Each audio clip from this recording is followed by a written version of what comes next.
but today I just wanted to do a presentation on basically naming fossils, and just have a little bit of fun with that, and to talk about what's behind that.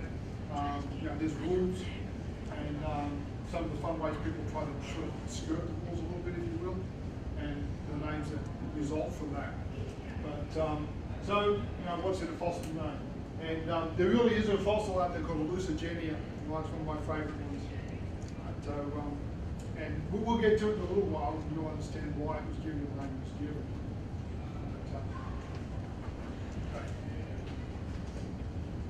But sort of basic intro stuff first. If you're going to identify an organism, then you have to run with the Linnaean system. Linnaeus basically came up with an idea where you could classify organisms according to shared characteristics. And so he came up with a system for plants and animals.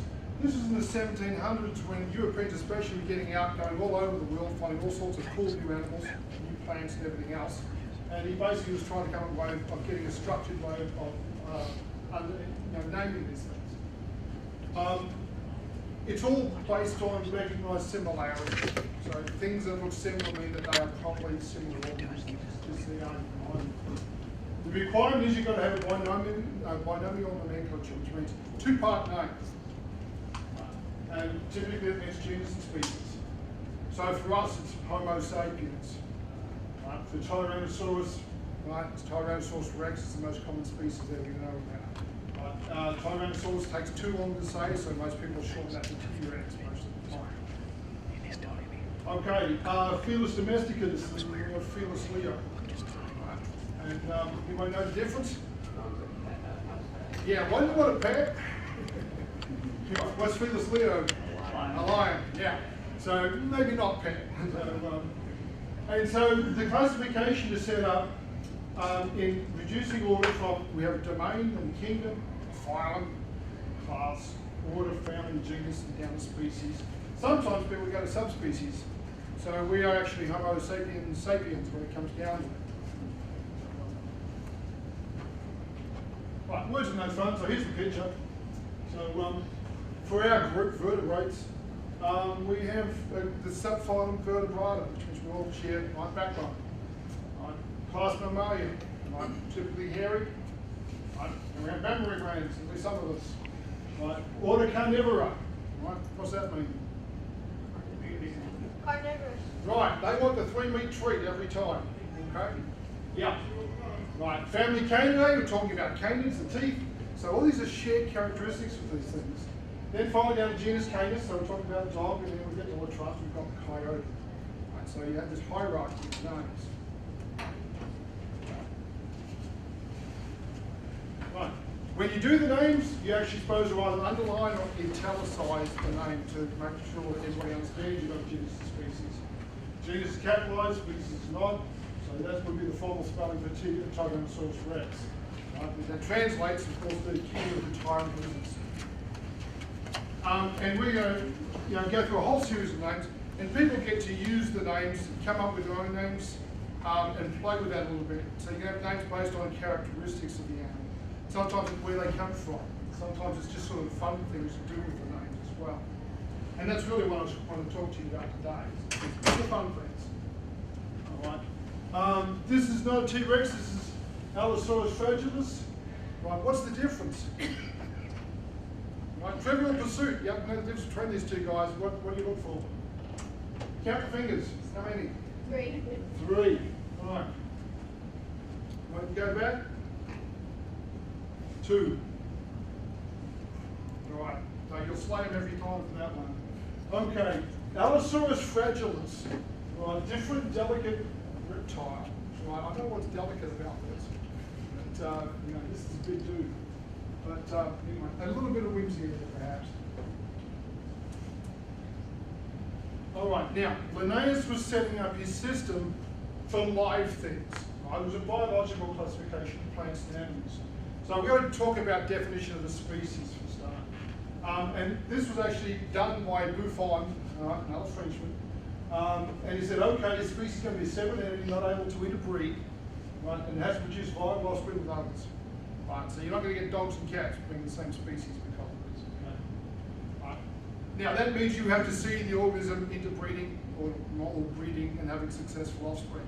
You've got a problem when we're looking at fossils. Right? You don't see fossils breeding. Right? So what are we going to do? We still have to assign a fossil name, species and genus. Right? And for a very long time, basically, we had to come up with an idea of relatedness by looking at the bones and figuring it out from there. And frankly, that means you have to use the force, right? Which may or may not work out very well sometimes. Right. And so this really is the problem. Right? So you've really got to base on morphology and shape and your own perception. And it does require these educated guesses. But you know, that's where also where the fun kicks into this as well. All right, so here are the rules for naming fossils. Right? Every species has to be described, it's got to be published in a paper or publication of some kind. And here's a recent example of a problem popped up, and I pulled it out because it's Darwinius. And so these folks had found this nice new critter. It's a primate, and we're going to describe it. They got online and they published it. And then some folks said, hey, wait a minute, you've got to publish it in paper. What are you going to do about that one? Right? And so down at the bottom here we have the solution. They actually had 50 copies made in hard print, and they were available to find a price of $10 a copy, and all of a sudden you have a legal new name for a fossil. So be very aware of these rules and how they play out. Right, and of course make Darwin happy. I made that smiley face on, I wasn't sure how to do that and be respectful of Darwin, so I left him alone this time. Right. If you're going to find an animal that can't breed, then you've got to do other things to make sure everybody understands what the genus and species is. So you have to designate a type specimen. Right? That, if you will, is the gold standard for that particular genus and species. Right? And we call that a holotype. Right? Or roughly, most people call it type specimen. And really what we're saying is that, okay, if you find some other fossil bones of the same thing you think, then you need to get to those, that original holotype, and compare and make sure they are in fact the same thing. Right? So you use these things as standards to compare to. Right? What's going to be the problem with that? Found a big old dinosaur, I've got a T-Rex, I've got the leg bone, that's cool, and I'm going to describe the whole animal based on that. What happens if somebody else finds another skeleton? Might find the skull. How are you going to compare the two? Yeah, if you don't have complete material, you also have issues. And so you run into issues with that sometimes. So, other games you can play, or you need to be aware of, is you can have a syntype. And this is where you have two or more specimens of the same species, right? But no one ever really got around to saying which one was going to be the standard. Right? And that happened before rules were formalized, and people had to be really, really careful about it. You have an electotype, right?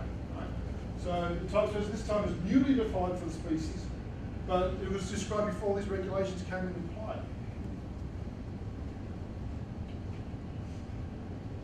Right. You can have a paratype. That's where you have, okay, here's the standard, but here's one that's really close, and you can use this as to help you out with the comparison as well. Right. So they become important. And then another final issue is, all right, what happens if the original material is lost? Right? So there's beautiful museums in Europe during World War II, particularly the German museums, were bombed and damaged one way or another. Things were destroyed. So fossils too, unfortunately. So what are you going to do in that situation? So sometimes you have to then find a new example of the standard, and that becomes what we call a neotype. So you've got to be very careful. You've got to try to designate something that can be easily compared to. You need to be able to keep it safe so that it's there for perpetuity, basically, for people to work on. Right, and then the other fun thing that's going to pop up a lot in the talk is, here's the other rule. When you define a species, right, if it's defined more than once, so two people find the same critter, both of them define, describe it, right? Whoever describes it first and gets it published wins. They get what we call priority, right? And the other name is disallowed, right? And that means that some fossil names that you'd be quite familiar with are no longer allowed to be used. Right? And that's the historical context for that. So we'll talk about some of the more famous ones, but that's hard to happen as well. Right. And again, you have to, when you do name the fossil, you've got to do the scientific name, so genus and species, right, has to be given. A lot of the names are in Latin, or they are Latinized, and that means that they can be very difficult to pronounce. You can get little major mouthfuls. Right. If you haven't noticed, I'm not quite from this part of the world. You've probably got the accent figured out. English? So yeah, don't be rude. Yeah, so I'm the only true Southerner I suspect in the room. You know, we have fossil sites way out in the outback where there are Aboriginal names, and they are god awful in their own right to try to pronounce. And then you try to Latinize that to come up with a fossil name, and you get these great, you know, tongue twisters on these guys. All right, now if you find an animal and you kind of know what genus it is, you may not always know what the species is. You don't have enough material to really figure that out. So when you do that, you can name the genus, and then you just use the little term SP for species. So it's a species of this genus, but we don't know which one. So sometimes you'll see that out there as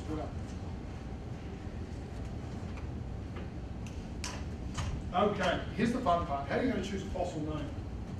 Right? So there are rules. You can't have the name already in use from someone else. Right? The name can be used any which way you want, within reason, and we'll have to talk about that way. Right? I knew one guy who was going through a nasty divorce. He was working on basically fossil bush pigs. He wanted to name them after his wife, probably not kosher. All right? So you have those sorts of issues. You've got to Latinize the name. Right? You then publish it, and the name will be used basically by other scientists, and it gets validity by the use. Right? So they have to pick it up and use it as well. Right. Generally, most people will use some attribute of the bone, the fossil, or the animal as part of the descriptor in the name. So we'll get into some of those as well in a few minutes. And then sometimes you'll have fossils named in honor of a person, and you know, for all sorts of reasons. And I'm going to talk about some of those as well. But very, very commonly, you know, fossils are named after people. And sometimes fossils are named for geographic locations, where they were found. Right? So we'll talk about Argentinosaurus, right? And you can all take a wild guess where they probably found that fossil. Green. So, yes, Greenland. All right, things named for physical characteristics. Right? I can't help myself. I always have to have the far side in somewhere. Right, just a Thagomizer. And so sometimes you have attributes on things, you know, those things, you know, make it into the name one way or another.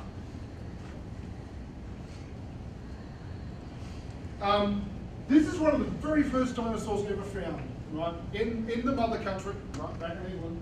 And this guy's called Iguanodon, right, and it translates to lizard tooth. So one of the first things they figured when they saw this animal, that the teeth were very, very lizard-like. And I'm going to digress occasionally away from the names and get into a few other things just when it's fun. These are some of the original drawings done for Iguanodon. And just sort of always watch out for figures of what people are doing. Right. Can you see this guy? What's he look like in a modern animal? Typical iguana. Yeah, it's kind of low. Right, kind of reptile-y, and that's going to go with the teeth. What about this? Bear. Yeah, it looks like a bear, big old mammal of some kind. Right? They didn't know what they were looking at. They had no experience with anything like this. And so the artist is having an each-way bet on what's going on here. And always be aware when you see drawings and figures, somebody is selling you something. Good, bad, or otherwise, but that's the truth of it. Right? This is the actual bones that were found at that time. And so you can see you've got, you know, most of the front, most of the back, right? Some of the vertebrae, a few of the tail, right? And this is bone up here. And then look, right, the iguanodon part, there's one tooth that looks like lizard-like. Right, none of the skull. Right. And there's really cool horn on the top here. Right. This is iguanodon sort of through the ages. right? And so here's our original drawing again with a bear with a horn on his head, right? And that's because they didn't have the skull, and they had this long pointy thing of like, what are we going to do with that? Well, it looks like a horn, so we'll do it up here, right? And if you look, where it's gone here, it's his thumb, right? So this poor dude spent a long time in the museum, right, with his thumb on his nose, all right? That's the way it goes. In this 1920s version, what had happened is they'd found enough other specimens, they figured out where it's supposed to go.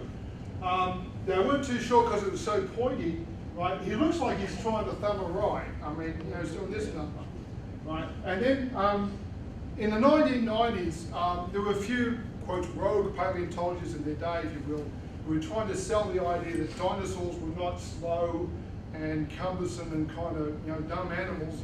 They were dynamic. See how he's up on his toes now, and now that thumb is down, but more opposable thumb position. Again, they're all selling you something like that. Right, and here's another one, again, of Iguanodon. Again, the lizard tooth. This guy is Baryonyx, and we actually have casts of the claw for this guy, and you know, somebody had a bit of a sense of humor. That's called the heavy claw, and you'd feel that way too if he was having a go at you. Baryonyx is a cool dinosaur. They've actually found specimens of this animal with fish in its stomach. Right, so we always worry about, you know, dinosaurs eating meat or plants, but it's like no one ever thinks that maybe they went out and had some nice grilled fish occasionally. So, right. Another one that most people are aware of, Deinonychus, it's terrible claw. And this is a relatively small animal, but it has these huge claws right on the hind feet, the so-called killing claws. And again, there's another famous dinosaur that had that one made in Jurassic Park. You might know which one we're talking about? Yeah, Velociraptor? Yeah. Right. And again, be aware of this one, the actual dinosaur they modeled Velociraptor on was Utah Raptor. Right? Velociraptor is not a very big animal. And so you've got to have something big and kind of mean and scary for the kids to be chased by, so they actually went with something a little bit larger. But the characteristic is they have this big, right, large claw. It's a big sickle. Right? And what do they do with that thing? Anybody know? Stab stuff. Yeah, they stab stuff, basically. You see the size of the animal they're chasing, right? If you kind of go one-on-one, you're going to lose. It's like wolves taking out an elk.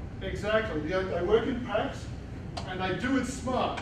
And that means instead of trying to kill the animal, you use this claw to make big cuts, right? And then you go and have a cigarette, you talk about the football, you know, what you're going to do tomorrow night, and you let him bleed to death the weekend before you go in and for the kill and feed. There's an Australian bird that has that same. Yeah, I mean, some of those guys got huge claws. So there's one called Geosciences. It's a 12-foot tall bird. Now, probably wants a cracker.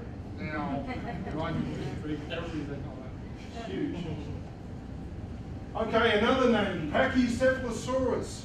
Right, cephalo means head. Pachy, anybody heard of pachy? Means thick. All right, this is the bonehead or bony-headed dinosaur.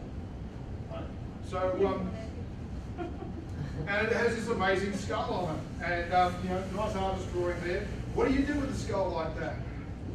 Right, one suggestion is this. Right, it's the boys getting out on a Saturday night to go and impress the girls. Here they drive around in cars, and those days they used to bang heads. Of course, right here they do that later on anyway, but it just goes down. Right, but the suggestion is that that thick skull was there, right, for mating rituals, if you will, right, to bang the dogs together. But again, the name is describing, right, an important characteristic of the animal.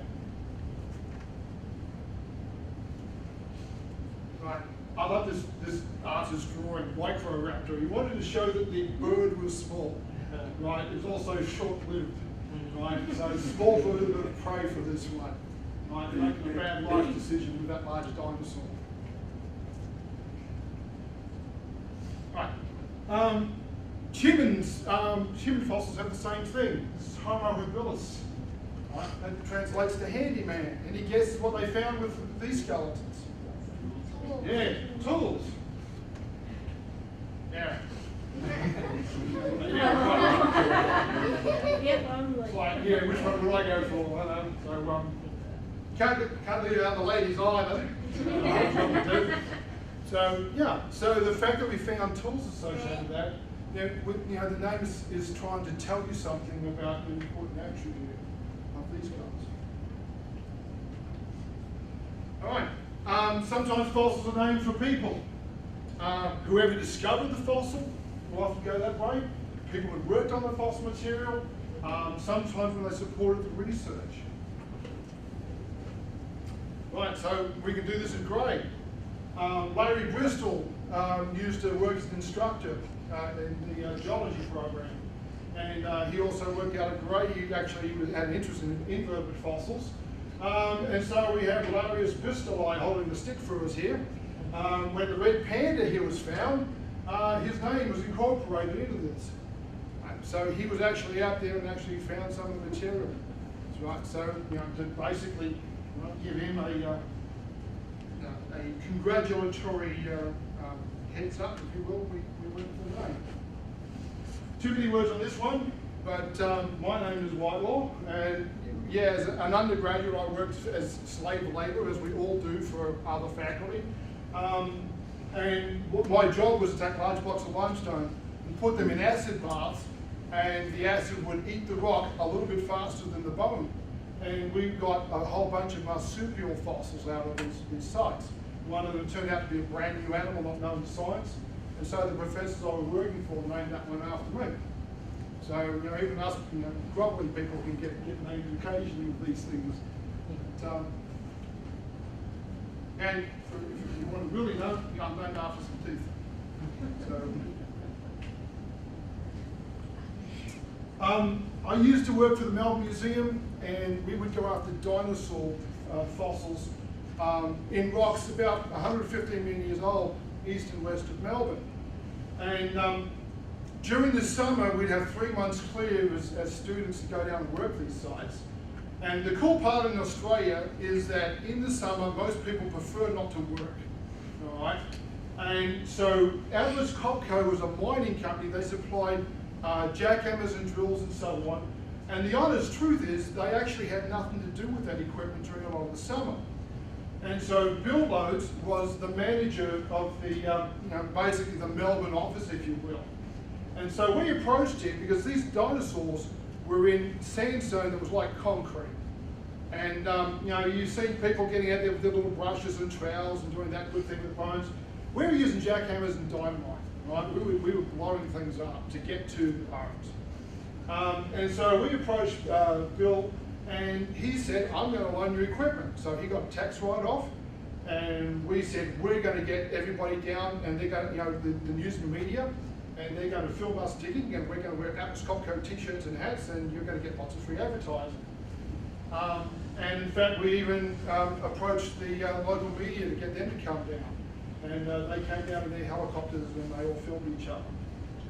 And so Atlas Copco gave us a lot of support. Right? And so there was now Atlas Copcosaurus loadside. Right? We did the maximum amount of sucking up we could do.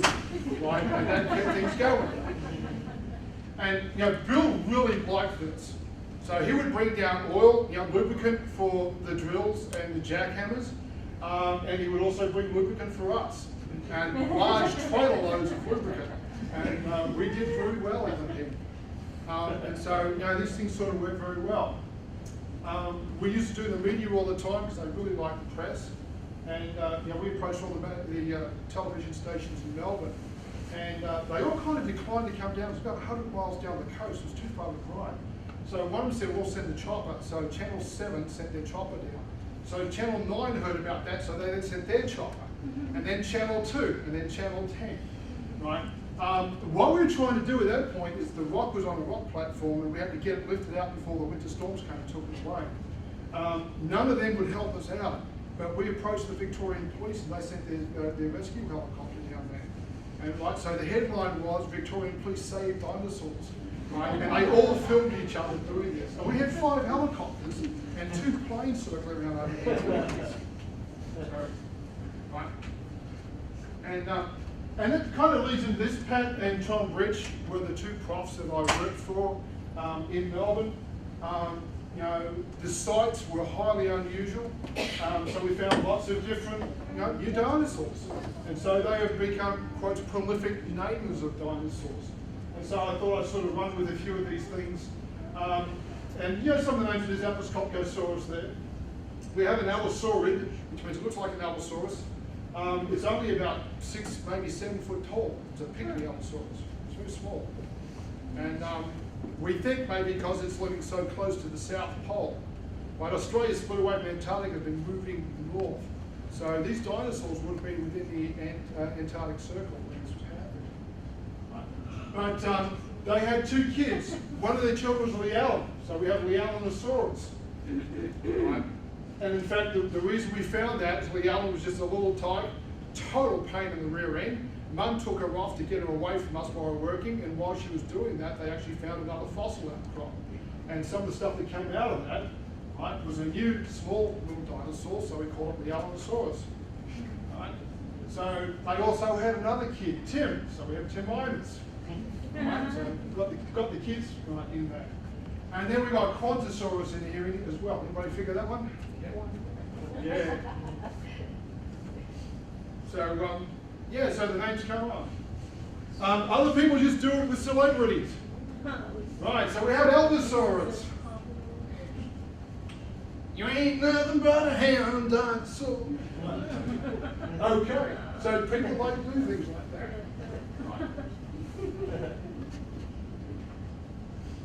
Right, Utah Raptor Spielberg eye.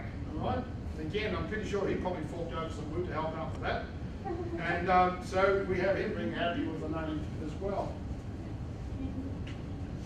Right. This is a terrible name. Agree you cannot tell us. Jaggerai. Who would name this one for? Yeah. Right. And before I go on, anybody knows Vicious Eye and Rotten Eye? Yeah. Who's old enough? Sid Vicious? Johnny Rotten? Yeah. Would you contribute these names partly to that lubricant that you were being? Yeah, and other certain powders that were available. And look, I mean, look how close they are. So, shared traits always. So, right, and then of course I mentioned Quantosaurus, but again, the naming used, and we got money out of Qantas. One for the site, and 2 actually for travel. So, and you'll find that everybody loves dinosaurs and fossil-y things, but it's not always easy to get the money to do the digging. And so, we often have to have somewhat inventive ways of doing that. And so we will go after sponsors and corporations. Both, they can help us, in travel to different places, but also just directly to do the digging and preparation. See that little logo on the back of the tail is kind of neat there. It is, isn't it? Yeah, it's not really a kangaroo. Right. Okay, we'll go American. Quetzalcoatlus northopi. Right. Anyone heard of skunk works? Right. Northrop. This animal's a huge pterodactyl. Of course, 16 and a half foot wingspan, basically. Right, which means if it stood in the middle of the room, it's going to be about able to touch each corner.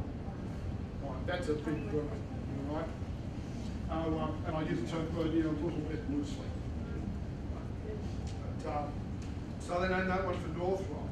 Right, there's another reconstruction of this guy. Of course, he came from Texas, Big Bean. Where else would a big thing come from? They always have stories when I was growing up about Texans coming to Australia and talking about how big everything is.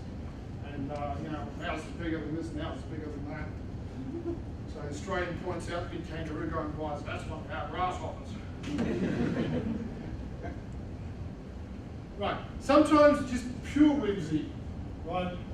Gojirasaurus, Japanese for Godzilla. Right, Godzilla's got a show in there somewhere.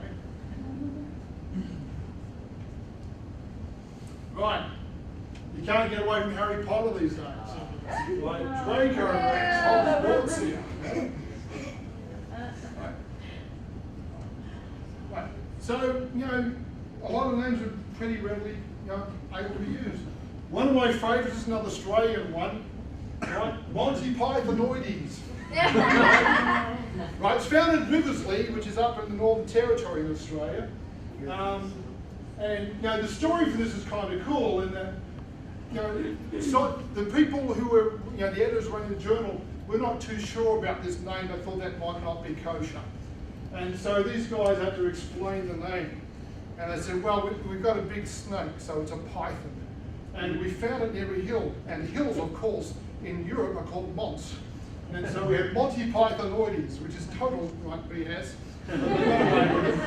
And God bless them, the guys from Python got something named for them. So, I have to say, since then, unfortunately, more material has been found, and they figured out that they were actually looking at a pre-named snake, and so the name now is not going to be valid.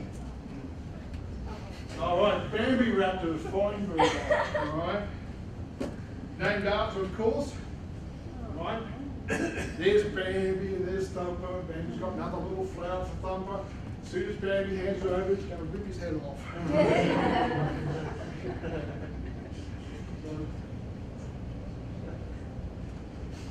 Okay, locations. I mentioned Argentinosaurus. Right? Very cool place to dig dinosaurs these days is down in South America. Finding some of the oldest, some of the biggest, some of the nastiest, things bigger than TRex. And so we have this guy. Antarcticosaurus. Right? You can probably guess where that one came from. Antarctica? Yeah, there we go. So, and not all of it's quite covered in ice, so you do find fossils down there in some places. Right. Velociraptor. We don't mention the species, but Velociraptor mongoliensis, right, coming from Mongolia. All right, very cool place to go if you ever get a chance. The photos around the wall here were taken by some researchers from ETSU who got to go there. I went on one of those trips. It's an excellent place to go visit if you get a chance. But sometimes the names are done to impress people because cool names attract funding. Right? You need to get more money, so you come up with a cool name everyone's going to remember, and then maybe they'll get your chances up a little bit, get some more money. And so there was kind of an arms race, if you will, for some of the really big dinosaurs. We had Brachiosaurus. Then somebody else found something a bit bigger, so that was Supersaurus. And then it was like, aha, I've got Ultrasaurus coming up next. All right? And Honored Wing. And they're all trying to sell a really cool name that's going to be remembered and get the money coming in. Right? Which is always what you need. All right.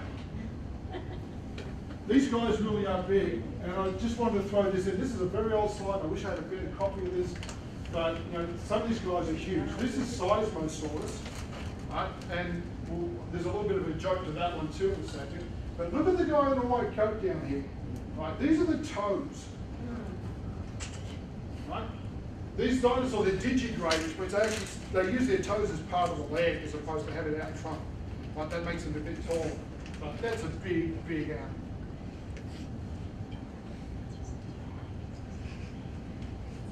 Right, here's Seismosaurus. The name is Earthshaker lizard, but here's the little in-joke on this one. They actually use seismic imaging equipment to figure out where the bones. It's kind of like Jurassic Park, it's the second movie, where they do that little shot in the ground and all of a sudden this picture of a dinosaur shows up. Right, that's a total load of dingo's kidneys the way they did it, but the idea is kosher. Right? So they were able to actually image which way the animal's going. Right, based on seismic states. So they kind of had this little in-joke on this one. Right, and here's another one of the really big guys. We talk about Sauroposeidon. Right, so he's named after the big dude in the sea. He's from Xena. So, and other names people just sort of again get woozy on. Eucridia melanolites. Okay. The creature from the Black Lagoon. Right? So Eucridia's critter, melano, black, and limnite. I mean, if you're doing limbic studies, you're doing lake studies. So, and Triceratops, Arthur Clark, right? Tom Rich, again, my boss, was a hopeless sci-fi fiend. He loved sci-fi, and in particular Arthur C. Clarke. So he named one of the dinosaurs from Australia after that as well. So all sorts of things to do. All right. Here's another little one. The etymology for this one: this species is named in honor of the great silent movie comedian Charlie Chaplin, because of the curious tendency of this fly to die with his legs, bandy leg position. There we go. So it's named after a fly. So if anybody's seen the fly buzzing and seen Charlie Chaplin's early days, they do look very similar.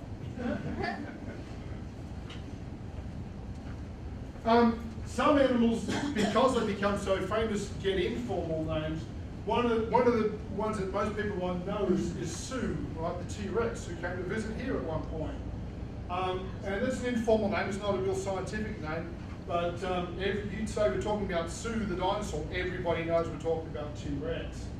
Right? And now it's housed at the Chicago Film Museum. The original was a spectacular display, they get a chance to go up there. Right. Another one, well, hominid, was Lucy. Anybody heard of Lucy? Yeah. It's an Australopithecine, so it's on our family tree, if you will. Australopithecus afarensis. And the far side had to go at it. We have Lucy here. But she wasn't named for this Lucy. Does anybody know what she was named for? Beetle song. Yeah, it's beetles. Right? Lucy in the Sky with Diamonds. They were doing, right? She was discovered in the 60s. Right? And so we have Lucy as well. Really amazing fossil and very, very important in terms of studying the hominid lineage. So again, I wanted to just say, okay, always be aware when people are selling you the pictures here. I just have a few Lucy pictures to show you. This is the original skeleton and the pieces parts that were found. And the really important things with Lucy is that the way the pelvis and the femur, the bones go together, is telling us that she was standing upright, right, which is a very human trait. And so there are other pictures done of Lucy trying to sell the idea that Lucy was standing upright. So we have Lucy the thinker here, right, so having very deep thoughts, right, very upright posture. And then we have Lucy at the Olympics, right, ready to go. And this is another one where the bipedalism, the fact that Lucy was upright and walking on two legs is important. There was actually a situation where we found an ash with footprints in it. And if you can look at it, there's actually three sets. There's a little set, there's a big set, and a slightly smaller set. So the artist kind of took that and ran with this. And so we've got this from here. So what do we got going on? We've got Lucy and his old man, or her old man, right, going for a walk. And the volcano's going in the background. What we're missing, what are these footprints over here going to be? Yeah, Junior running around like somewhere. Right, and they're doing this family thing, and they're like, oh, the volcanoes erupting again, like, the Smiths, they're going to get buried. I hate to see that happen. And it's like, it's so sad. And one more for Lucy, right? And again, bringing it off of just standing upright. That's not good enough. So now we have Lucy Sunday afternoon, right? Family barbecue and picnic, and everybody being very social. And again, artists is selling something here. Right. We also have some famous fossils that just don't happen to have those same names anymore. The names are gone. If you ever want to get entertained with the folklore of dinosaurs, you need to look up O.C. Marsh and Edward, unfortunately named Drinker Cope, right? These guys competed with each other in the late 1800s for trophy dinosaurs. And they literally would steal each other's stuff and do all sorts of things. They would hire people to look into crates to see what was being shipped back to the East Coast for description and so on. But one thing that Marsh did was that he found a dinosaur in 1877 based on just pieces parts, and he called it Apatosaurus, which translated to deceptive lizard. And 2 years later, he had some more bones that were found, and he called them Brontosaurus, right? Thunder lizard. And everybody knows Brontosaurus because most people have seen the Flintstones in some place, right? Anybody not seen the Flintstones? Some of you young ones maybe. I grew up with Flintstones. Right. So yeah, and Brontosaurus became a very famous name. You've got Bronto burgers and Bronto this and Bronto that. Right? But bottom line is, right, because the fragmentary junky material of Apatosaurus was named 2 years earlier, we didn't realise it was the same thing. Right? So Apatosaurus is now the name. You can't use Brontosaurus anymore. Right? And so on it goes. So Marsh actually had a complete skeleton made, and he had a problem. He had the complete skeleton except for a head. So he took his best guess at that, and he actually ended up putting a Camarasaurus head on the Apatosaurus body. And things like that happen when you have to wing it sometimes.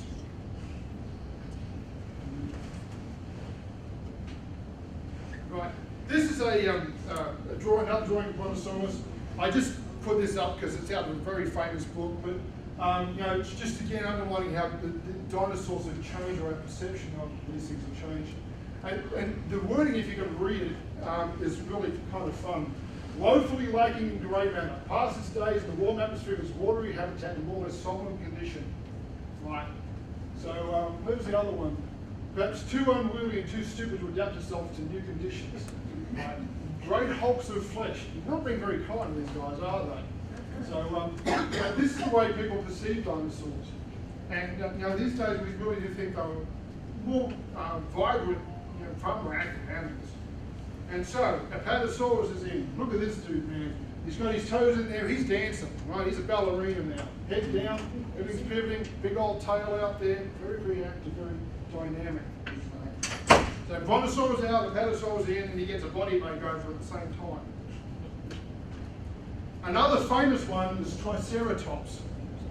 Right? And most people know of Triceratops as well. And this guy has these big horns, right, coming out of the top of the skull. My little boys, my oldest boy, had a stuffed animal called, it was a Triceratops. So what's a 3-year-old going to call a stuffed animal with nice horns like that? Yeah, he called him Horny. We had to have a chat about that. So, but right, Horny's out now, and Tyrannosaurus is in. And this time, it wasn't differences of pieces of parts, it was that the original Triceratops was a juvenile. Right? Everybody know what that means? I was doing plastic casting. Yeah, It's young. It's young. And I was in school a little while back, and we were doing plastic casting of some animals, and I was talking about juveniles. I said, okay, does everybody know what juvenile means? This little kid put up his hands. I know what that means. My brother's a juvie. No. And it's kind of like, anyway, yeah, juvenile. And oftentimes, the very young versions of an animal is different, right? They change shape and form a little bit. So it's easy to think you've got 2 different species, right? And when in fact, you've only got one. So Triceratops is out and Tyrannosaurus is in. And within the Triceratopsians, they have all sorts of patterns, right? Variations on this. Some of these might be male and female, some of them might be small. So we have all those sorts of issues. So the chances of coming up with things that have to be revised later on is quite high. Okay, and then we get down to one of my favourite of all names, favourite names of all time, it's Hallucigenia. This comes from a fossil site called the Burgess Show. And it's up in British Columbia. And what happened was right on the edge of the continent, on the edge of a shelf in the shallow sea. And every now and then that material, those muds would avalanche down into deep water and bury these critters. And this was at the Cambrian period. This is when Mother Nature was experimenting with all sorts of different body shapes and forms. And so they would get taken down and buried and preserved in beautiful detail. And one of these things that was found was this guy. And this is really what it looked like in real life. And to put it bluntly, no one could tell its head from its arm, right? And so the name Hallucigenia is like, I don't know what drugs you're on when you're looking at this, and what's going on. We didn't even know which way was up. Some people thought these were, spikes, and then people finally figured out, and look, they're on a muddy substrate, and so you kind of need long, right poles to support your body so you don't sink into the mud. So Hallucigenia is one of my favourites out So, long live hallucigenia. It's a really cool name, and you know, as life goes on, we're going to find more and more material, and so hopefully we're going to have a lot more fun names in the future. Okay, does anybody have any questions? Yes, sir. The Apatosaurus, was that found in Tennessee? So, no. I think it was found out west. I don't know where the location is for that, but so I don't know. If you dig around wastelands these days, you might be able to find something maybe.